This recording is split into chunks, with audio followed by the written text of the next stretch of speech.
नमस्कार शेतकरी मित्रांनो, मी राहुल तांबे चिंचवड मधून. तर ही पाठीमागची तुम्ही तुतीचं आपलं क्षेत्र बघत आहे. याची आपण कटिंग केलेली आहे. आता मी खत व्यवस्थापन कसं करणार आहे, पूर्ण सेंद्रिय टाकणार आहे. एक 5-6 दिवसामध्ये आपल्याला ते सेंद्रिय आपण पाठीमागे व्हिडिओ टाकला होता.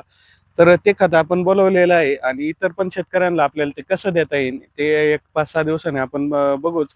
कारण प्रत्येक शेतकरी समजा आपल्या जागे-जागे ठिकाणी आहे. समजा बीड असेल, कोल्हापूर, सोलापूर, सांगली अशा या ठिकाणी पांगलेले आहे.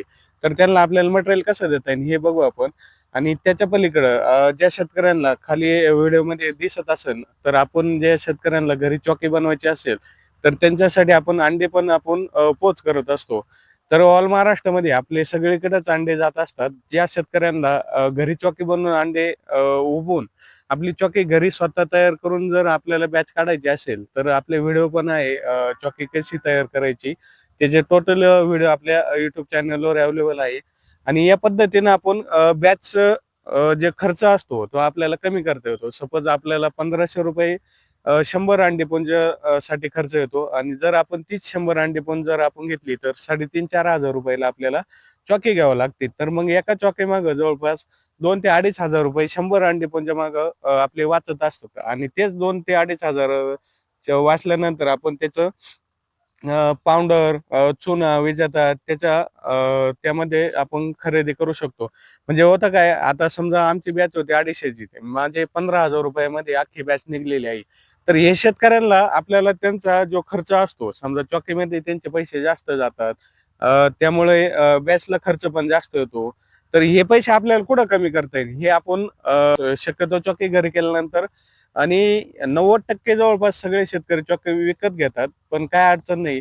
पण ज्या शेतकऱ्यांना घरी चॉकी बनवता येईल, त्या शेतकऱ्यांनी 100% घरी अंडे घेऊन आपण चॉकी तयार केली, तर 100% आपल्याला बॅच काढण्याचा जो खर्च असतो, तो आपल्याला कमी करता येतो. त्यानंतर आपले डस्टिंग मशीन असेल किंवा आपले मटेरियल असतं विटकरी विजेता वगैरे, ते आपल्याला चॉकीचा खर्च कमी झाल्यानंतर ते पण आणि खत व्यवस्थापन पण आपल्याला व्यवस्थित करता येतं. शक्यतो जे शेतकरी तुतीच्या बागेसाठी ज्यांच्याकडे ड्रिप असेल त्यांनी 1-2 तास दिवसातून आपल्या तुतीसाठी पाणी दिलं तर चांगलंच आहे.